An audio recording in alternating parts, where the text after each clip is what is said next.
சம்பாதிக்க பணத்தை பக்குவமா செலவு பண்ணுங்க. ஒரு நாளைக்கு ஒரு 50 ரூபாயாவது சேமிக்க பழகுங்க. கடன் வாங்குறதுக்கு பயப்படுங்க. கடல்ல விழுந்தாலும் யாரும் காப்பாத்துவாங்க, ஆனா கடன்ல விழுந்தா யாரும் காப்பாற்ற மாட்டாங்க. அண்ணன் தம்பி நல்ல வசதியா இருக்காங்க, அவங்க உதவுவாங்கன்னுட்டு கனவுல கூட நினைக்காதீங்க. ஒரு தாய் வயித்துல பிறந்த பிள்ளை கூட ஒருத்தர் நல்ல ஆசீர்வாதமா இருக்காங்க, ஒருத்தர் கஷ்டப்படுறாங்க. பாட்டுக்கு ஒருத்தர தெரியும், அவர் நல்ல ஆசீர்வாதமா இருக்காரு. 40-50 பங்களா வாடகைக்கு விட்டுருக்காரு. விலை கூடின வெளிநாட்டு காரு 10 இருக்கு. அவருக்கு ஒரு அண்ணன் இருக்காங்க, ஒரு அக்காலும் இருக்காங்க.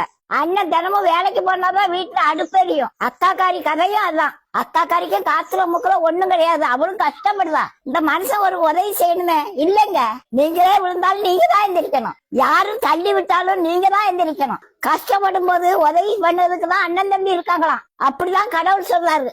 ஆனா இந்த காலத்துல யாரும் அண்ணன் தம்பிக்கு உதவி செய்யறது இல்லைங்க. ஆனா நீங்க அப்படி இருக்காதீங்கய்யா. நீங்க உங்களால முடிஞ்ச அளவுக்கு அண்ணன் தம்பி அக்கா தங்கச்சிக்கு உதவி பண்ணுங்க. உங்க பிள்ளை குட்டி நல்லா இருக்குங்க. நீங்க அண்ணன் தம்பிக்கு உதவி பண்ணா கடவுளுக்கே உதவி பண்ண மாதிரிங்க. அவரு உங்களுக்கு வட்டியும் முதலுமா சேர்த்து தருவாருங்க. ஆனா அண்ணன் தம்பி அக்கா தங்கச்சிட்ட வட்டி மட்டும் வாங்காதீங்க. பாட்டி சொல்றத நீங்க